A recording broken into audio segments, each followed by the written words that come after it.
ॐ शन्नो मित्रः शं वरुणः शन्नो भवत्यर्यमा शन्न इन्द्रो बृहस्पतिः शन्नो विष्णुरुक्रमः नमो ब्रह्मणे नमस्ते वायो त्वमेव प्रत्यक्षं ब्रह्मासि त्वामेव प्रत्यक्षं ब्रह्म वदिष्यामि ऋतं वदिष्यामि सत्यं वदिष्यामि तन्मामवतु तद्वक्तारमवतु अवतु माम् अवतु वक्तारम् ॐ शान्तिः शान्तिः शान्तिः। ॐ पार्थाय प्रतिबोधितां भगवता नारायणेन स्वयं व्यासेन ग्रथितां पुराणमुनिना मध्ये महाभारतम् अद्वैतामृतवर्षिणीं भगवतीम् अष्टादशाध्यायनीम् अम्ब त्वामनुसन्दधामि भगवद्गीते भवद्वेषिणी।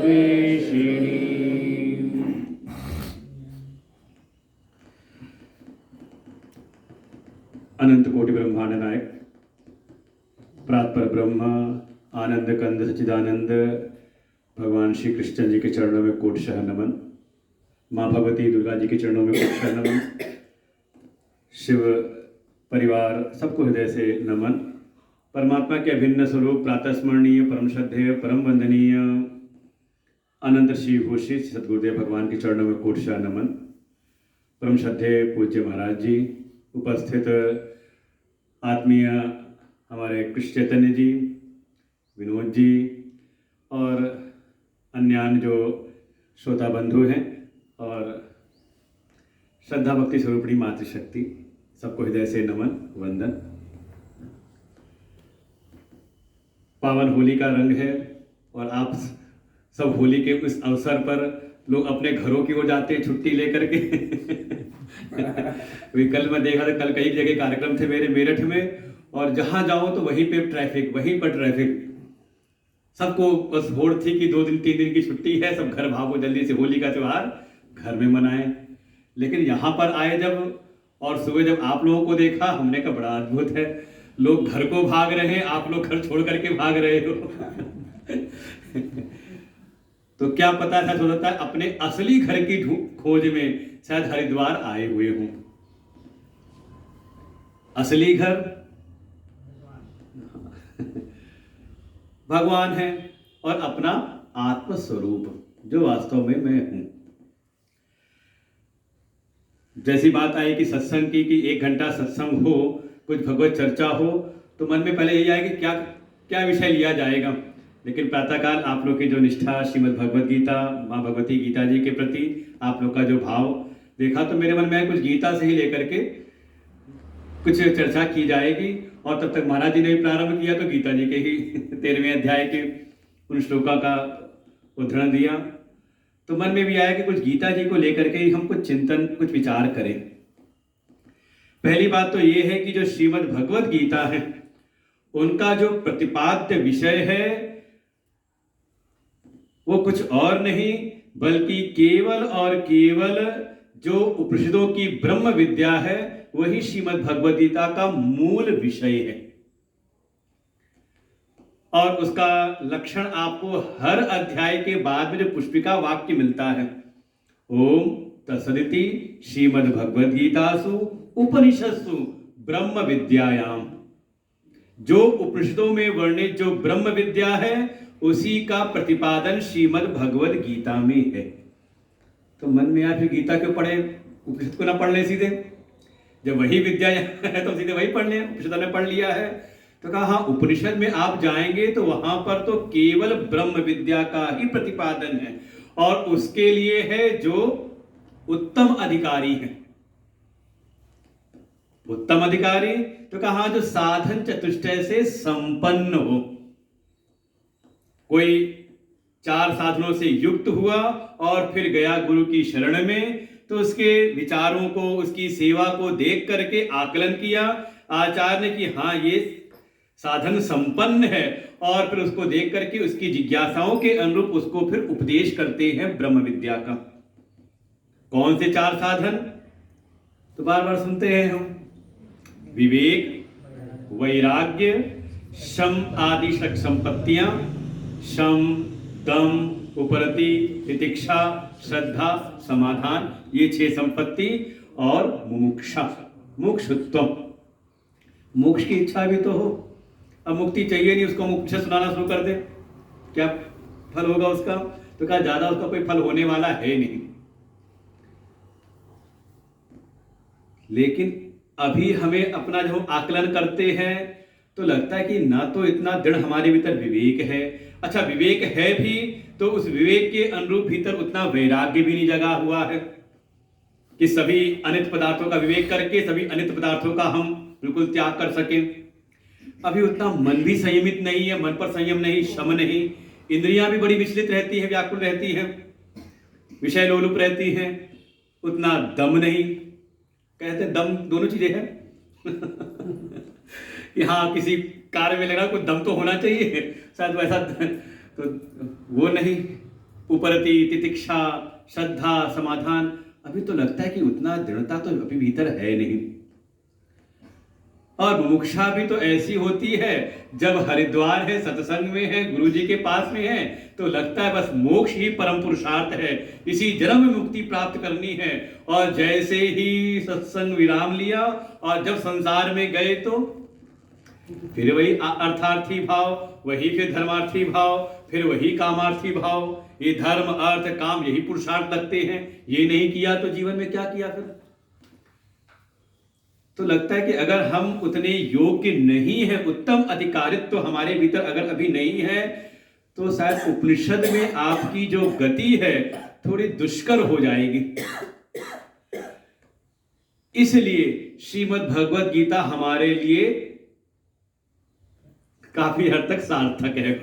क्यों? क्योंकि गीता में उपनिषद की वो ब्रह्म विद्या का वर्णन है, साथ ही साथ उस ब्रह्म विद्या की पात्रता के लिए जो साधन होने चाहिए, जो अधिकारित्व होना चाहिए, उस अधिकारित्व के निर्माण के लिए भी उसमें योग शास्त्र का वर्णन है।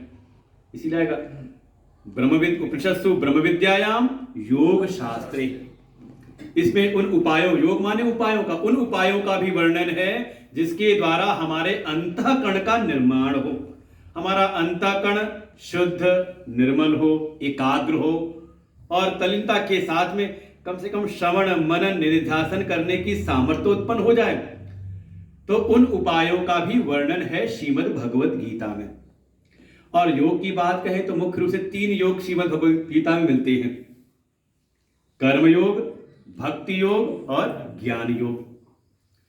तो विषय है श्रीमद् भगवद गीता का जो मुख्य प्रतिपाद्य विषय है वो है ब्रह्म विद्या। इस ब्रह्म विद्या की सिद्धि के लिए अगर आवश्यकता है चित्त की निर्मलता, चित्त की शुद्धि, तो चित्त की शुद्धि के लिए उपाय बताया है कर्मयोग। इस ब्रह्म विद्या की में स्थिति निष्ठा प्राप्त करने की आवश्यकता है चित्त के एकाग्रता की, तो उस एकाग्रता की उत्पत्ति के लिए ही विषय है भक्ति योग। अब चित्त निर्मल तो है और एकाग्र भी है, लेकिन उसमें विचार ना हो तो कई बार समाज में लोग भ्रमित होते हैं। जैसे जो हमारी ध्यान की प्रक्रिया है, तो ध्यान की प्रक्रिया पहली जो, उसमें 2 प्रक्रिया आप मिला सकते हैं। पहली प्रक्रिया है अपने अंतःकरण की एकाग्रता, योग सूत्र में भी आएगा योगश चित्त वृत्ति निरोध। पहली साधना क्या है कि अपनी चित्त की वृत्तियों को हम निरुद्ध करें, निर्मल करें और एकाग्र करें। और ज्यादातर समाज में ध्यान के नाम पर इतना ही कार्य हो रहा है, कॉन्सेंट्रेटेड मेडिटेशन, मन को एकाग्र करो, उसके लिए बहुत सारे तरीके, कोई ताटक करा रहा है, बिंदु पर ध्यान करा रहा है, कोई श्वास पर ध्यान करा रहा है, कोई गाइडेड मेडिटेशन, कोई ध्वनि चला दी। ओमकार की, श्री राम जय राम, कोई ना कोई ऐसी चला करके वो आपको सबका, कहीं संगीत के द्वारा ही सब चल रही। किस लिए? एकाग्रता। उसके बाद ये ध्यान का परिणाम नहीं, ये तो एक प्रकार से एक बीच में आप साधन में है कि आपका चित्त एकाग्र हो, और जब चित्त एकाग्र हो जाए तो हम परम तत्व का विचार करके उसमें स्थिति प्राप्त करें। योगस्थिति निरोधः तदा दृष्टु स्वरूपे अवस्थानम। चित्त की वृत्ति को निरोध करके फिर हम अपने दृष्टा स्वरूप में अवस्थान करें। तो उस दृष्टा स्वरूप का पहले विचार तो हो भीतर कि वास्तव में दृष्टा है कौन, दृष्टा का स्वरूप क्या है, उसका विचार करना है। तो उसके लिए ही भगवान फिर इसी श्रीमद् भगवद गीता में ज्ञान योग का भी प्रतिपादन करते हैं। 3 हो गए। मन की निर्मलता, चित्त की शुद्धि के लिए कर्म योग, चित्त की एकाग्रता के लिए भक्ति योग, और चित्त की विचारशीलता के लिए ज्ञान योग। इसका एक सरल दृष्टांत है, जैसे आपको दूध से मक्खन निकालना हो। दूध में मक्खन है, दिख नहीं रहा, लेकिन है ना उसमें, कैसे निकालेंगे? तो पहले दूध को हम गर्म करें, गर्म करके फिर उसको हम ठंडा करें, जमाएं, जामन डालें, कुछ दही वही डालते हैं ना, जामन क्या बोलते हैं आप लोग के पास? जामन बोलते हैं इधर तरफ, डालें। अच्छा, दूध जम भी गया तो निकल आएगा? मथना पड़ेगा। शांत दही से मक्खन नहीं निकलेगा, थोड़ा उसको ताप देते हुए, बहुत ठंडी हो जाए ठंडी मक्खन नहीं निकलता, दही बहुत ठंडा हो, फ्रिज का दही हो तो मक्खन नहीं निकलता, थोड़ा उसको गर्म करते हुए, ताप देते हुए उसको जब मथते हैं तब उससे निकलता है मक्खन। तो समझ लें, दूध को गर्म करके ठंडा करना आपकी हो गई कर्म की साधना, कर्मयोग। फिर उसको स्थिर करना, दही की जैसे जमाना, ये हो गया भक्ति योग। और फिर उसका मंथन करना, थोड़ा ताप के साथ में, फिर तपस्या की भावना के साथ में थोड़ा विचारों का मंथन करना, तब निकलता है भीतर से ज्ञान अमृत, मक्खन निकलता है, उसका प्रकट होता है। तो ऐसे बहुत सारे कर्म योग, भक्ति योग और ज्ञान योग, ये सब के सब जो विषय हैं, ये सब हैं उस ब्रह्म विद्या की स्थिति के लिए। मुख्य विषय है ब्रह्म विद्या। वो कैसे भीतर स्थिति प्राप्त हो, उसके लिए कर्म योग, भक्ति योग और ज्ञान योग। फिर दूसरी चीज आती है, इस ग्रंथ का प्रयोजन क्या है। ये अनुबंध चतुष्टय की बात चल रही है। किसी भी शास्त्र को अगर आपको सार में जानना है तो आप 4 चीजों का विचार कर ले उस शास्त्र के लिए। उस शास्त्र का विषय क्या है, उस शास्त्र का प्रयोजन क्या है, अधिकारी कैसा हो, और संबंध। ये 4 चीजों का विचार हम करते हैं। इसे कहते हैं अनुबंध चतुष्टय। ज्यादातर वेदांत के स्वाध्याय में इसकी चर्चा शुरू में हो जाती है, और कई बार आप देखेंगे जो बहुत सारे प्रकरण ग्रंथ है उसमें मंगलाचरण में इसके व्याख्यान कर दिया जाता है। तो विषय है ब्रह्म विद्या, प्रयोजन है स्वरूपावस्थान, अपने स्वस्वरूप में स्थिति प्राप्त कर लेना। अभी हम कहीं और बैठे हुए हैं भाई, जो मैं नहीं हूं उनमें हमारी स्थिति है। और कैसी स्थिति? देखिए, शरीर में स्थित है तो शरीर के बढ़ने घटने को हमें लगता है कि मैं बढ़ रहा हूं, मैं घट रहा हूं। शरीर के विकार अपने विकार मालूम होते हैं। और यही तक नहीं, कोई अगर शरीर से थोड़ा और बाहर निकल करके धन में बैठ जाए तो धन बढ़ता है तो लगता नहीं कि मैं बड़ा आदमी हो गया हूं, अब मैं कोई कम नहीं हूं। और कहीं कोई हानि हो गई तो अरे अब तो जीवन बेकार है, कुछ रहा ही नहीं जीवन में। क्या हुआ? कहीं ना कहीं हमें धन में बैठा रखा है, घर परिवार में, कहां। तो जहां जो मैं नहीं हूं वहां हम बैठे हुए हैं, वहां से निकाल करके अपने स्वरूप में प्रवेश करा देना, अपने स्वरूप में ही अवस्थान करा देना, ये श्रीमद् भगवद गीता का प्रयोजन है। निष्कर्ष निकलता है अर्जुन के बिल्कुल अंतिम जो उनके वचन हैं। जब सारी गीता सुन ली तो अर्जुन खुद कहते हैं नष्टो मोहः स्मृतिर्लब्ध्वा तत्प्रसादात् मयाच्युतः स्थितो अस्मि गत संदेह करिष्ये वचनम तव। ये निष्पत्ति दी है अर्जुन ने, और भगवान का संबोधन भी दिया। क्या दिया है वहां पे? अच्युत। हम कैसे? हम हैं च्युत, च्युत हो जाते हैं, डिग जाते हैं। लेकिन प्रभु आप कभी अपने स्वरूप से डिगते नहीं हो, आप बिल्कुल अच्युत हो। ऐसे ही प्रभु आपका उपदेश सुन करके मेरे भीतर का भी जो मोजनित अज्ञान था वो नष्ट हुआ, मुझको अपने स्वरूप की स्मृति हो आई है। और स्मृति भी ऐसी नहीं, स्मृति तो हमें भी आती, सत्संग में सुना, लगता मैं आत्मा हूं, ब्रह्म हूं, और बाहर गए तो व्यवहार में आए तो भूल गए। अभी किसी ने कहा कि क्या करें स्वामी जी, बार बार क्या सोचना पड़ता है, बार बार क्या कहते हैं मैं ब्रह्म हूं, काम में भूल जाते हैं। तो हमने कहा ब्रह्म बनने की कोशिश क्यों कर रहे हो कि आपको ब्रह्म बनना है? वो तो आप हो बाकी जो आप बने हुए हो उससे निकल करके आ जाओ, जो आप हो। तो अर्जुन कहता है केवल स्मृति नहीं, स्थितो अस्मि, इसी में मैं अब स्थित हो गया हूं। जैसे अभी देह में स्थित था, अब मैं अपने आत्म स्वरूप में, अपने वास्तविक स्वरूप में स्थित हो गया हूं। इसी कहा स्वरूपावस्थान, अपने स्वस्वरूप में अवस्थान करा देना, यही गीता जी का प्रयोजन है। अधिकारी कैसा हो? अधिकारी कहा अर्जुन के जैसा हो। कैसा है? तो अर्जुन शब्द निकलता है, एक धातु है ऋजु, उसी से एक शब्द बनता है आर्जव। ये दैवी संपत्ति में आएगा 16वें अध्याय में, जिसका अर्थ होता है सरलता। बिल्कुल सरल हो जाएं। हमारे गुरुदेव का एक वाक्य है, भगवान की प्राप्ति करना कठिन नहीं है, बहुत आसान है। भगवान खुद गीता में कहते हैं तस्याहम सुलभ पार्थ, हे पार्थ उसके लिए तो मैं बिल्कुल सुलभ हो जाता हूं। किसके लिए? कहा जो सरल हो जाता है। बस ये है कि सरल होना बड़ा कठिन है, पूरी जीवन की साधना लग जाती, लेकिन हम सरल नहीं हो पाते। जैसे हमने कहा ना, बच्चे को भगवान का रूप माना, बच्चे भगवान का रूप होते हैं। क्यों? उनकी सरलता के कारण। वही थोड़े संसार की वासनाएं, संसार के संस्कार जब पड़ जाते हैं तो भीतर की सरलता खत्म हो जाती है। तो अर्जुन के जैसे हो जाए सरल, कोई भीतर कोई कुटिलता ना हो, कोई कपट ना हो। निर्मल मन जन सो मोहि पावा, मोहि कपट छल छिद्र न भावा। जैसा भाव है। और अर्जुन को देखें, उसको अगर नहीं समझ में आता तुरंत भगवान से कहते हैं हे प्रभु मैं तो आया था आपके पास में अपने भीतर के संदेह को मिटाने के लिए, अपने मुंह को मिटाने के लिए, लेकिन आप कैसे मिले जुले थे? व्यामिश्रेण वाक्येन बुद्धि मोह सीयु में। मैं तो आया था मोह को मिटाने के लिए, और आप ऐसी ऐसी बात कह रहे हैं कि ये ज्ञान का मार्ग भी अच्छा है, लेकिन तू कर्म के मार्ग में लग जा। ये मिली जुली बात कह रहे हैं, मेरी बुद्धि तो और मोहित सी हो रही है। तदेकम वद निश्चित, आप तो मुझको निश्चित करके वो एक मार्ग बताइए जिससे मेरा श्रेय हो।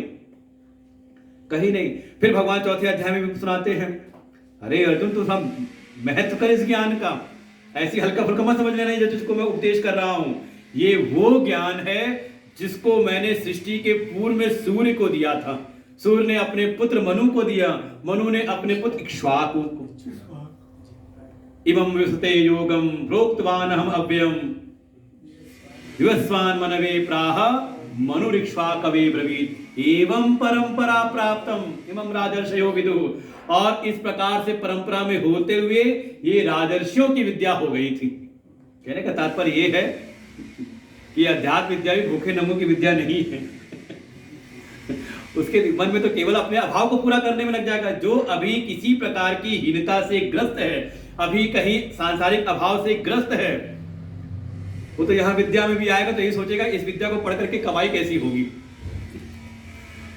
तात्पर्य यह है कि जो कम से कम संसार से थोड़ा हो गया, अलम बुद्धि हो गया, हाँ बस हो गया तो देख लिया हमने करके, होता है बहुत बड़ी स्थिति में भी हो और तक छोटी स्थिति में भी हो, लेकिन एक बहुत बड़ा आकर्षण उसके जीवन में अब बाह्य जगत का नहीं रहा। ऐसे लोगों की ये विद्या है। जैसी ये बात कही अर्जुन ने कहा प्रभु लेकिन एक बात ये तो बताओ, कथम कैसे आपने दिया था ये सूर्य को ज्ञान? क्योंकि सूर्य का तो प्राकट्य हुआ था सृष्टि के प्रारंभ में, और आप तो अभी हुए हो। इतनी सामर्थ्य है बोलने की, गुरु जी कुछ बात कहे और ना जमे भीतर।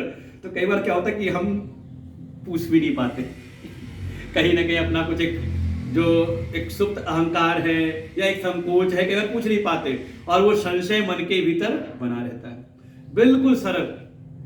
कई बार तो ये होता है कि 4 लोग बैठे हो, मन में प्रश्न तो आ रहा है, लेकिन मन में सोचते हैं पता नहीं हमने कहीं ऐसा प्रश्न किया, और कहीं बहुत हल्का प्रश्न हुआ तो समझ पड़ेंगे, तो कहीं ना कहीं इसे अपने बचाए रहते हैं। का बिल्कुल सरल,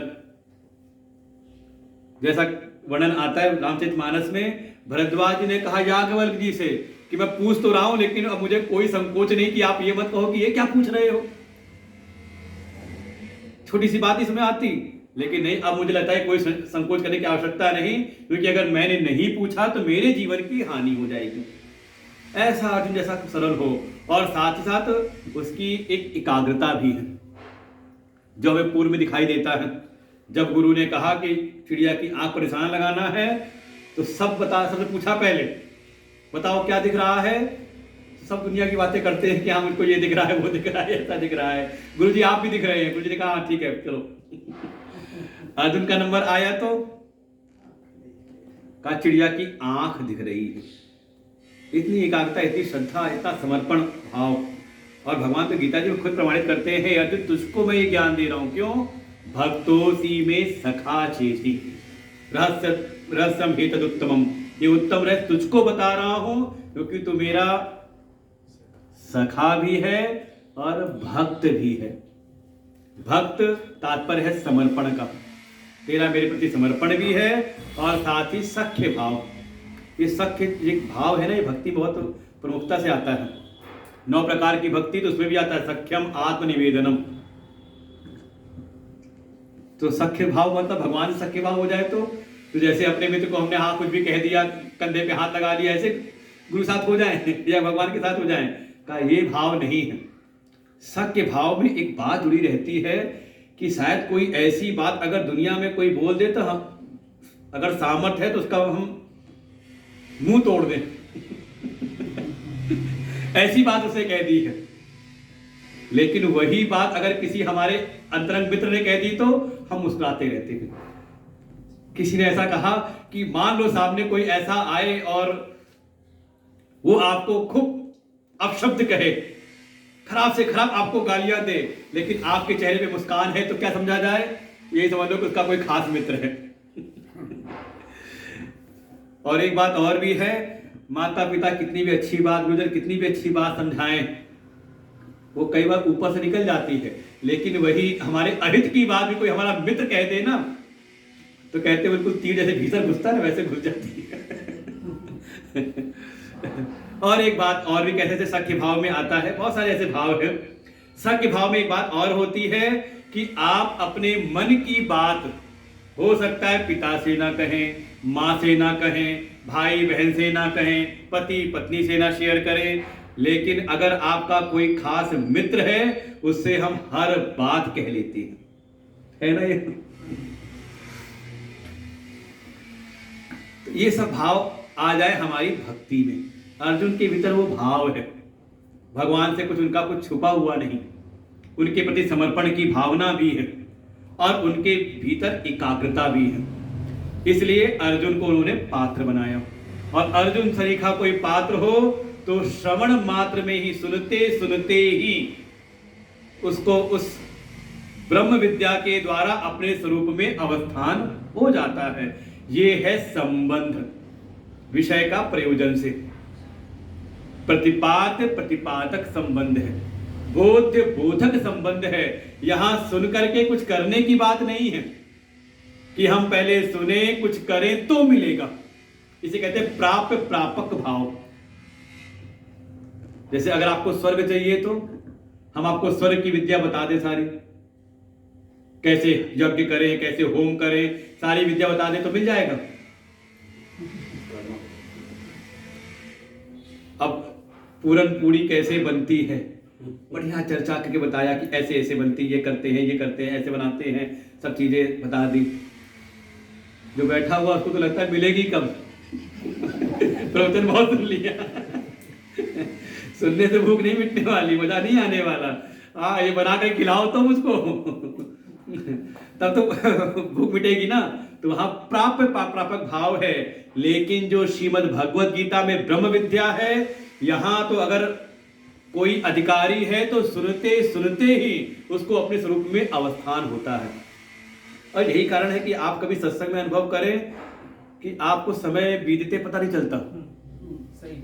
1 घंटा 2 घंटा 3 घंटा बैठते ही लगता है कि अरे बहुत आनंद है। क्यों? क्योंकि सुनते सुनते ही आप उस समय अपने स्वरूप में स्थित हैं। और यही है दुख ना होने का। क्योंकि अगर विचार करें आपके भीतर दुख कब आता है? आप केवल अपने आप में रहो, अपने स्वरूप में स्थित रहो और दुख बताओ, है संभावना वहां पर? आप अपने स्वरूप से निकल करके कहीं बाहर किसी एक चीज से जुड़े, तुरंत दुख की संभावना बन जाती है। कुछ नहीं, आप अपने स्वरूप से निकल करके शरीर से जुड़ गए तो शरीर के दुख अपने हो गए। शरीर से निकल करके परिवार में लग गए तो परिवार के। हमारे गुरुदेव दृष्टांत देते हैं, जैसे मान लो हम कहीं मार्ग से जा रहे हैं, कहीं एक भीड़ सी दिखाई दी, एक कौतूहल होता है क्या हुआ। तो कई बार गाड़ी भी साइड में करके हम उतर के जाके देखते हैं। मान लो अंदर गए, भीड़ के भीतर जाकर के देखा कोई अनजान व्यक्ति है, ठीक है, सब है, कोई अपना सामान्य रूप से अपना मदद जो हमारी जो संभव मदद होती है हमने कर दी, निकल गए। लेकिन मान लो उसी भीड़ में जाएं और जा करके दिखाई दे अरे ये तो अपना कोई मित्र है, अपना कोई संबंधी है। अब मन की स्थिति क्या वैसी रहेगी जैसे पहले वाली थी? एक बात और बड़ी प्रचलित है कि जो बड़े से बड़े सर्जन भी होते वो अपने परिवार के सदस्य का इलाज नहीं करते। क्यों? कारण ये है कि जो अनजान है वो उनके लिए केवल एक ऑब्जेक्ट है। लेकिन जैसे ही कोई अपना आ गया तो उनके लिए ऑब्जेक्ट नहीं रहता। वो मान लो हम ऑपरेट कुछ कर रहे हैं और वहां कोई और चीज दिखाई दे गई, बड़ी समस्या दिखाई दे गई, तो शायद उनका जो एक मन संयम है शायद वो टिक ना पाए। ये कारण है। तो जैसे ही हम अपने आप को जोड़ते हैं किसी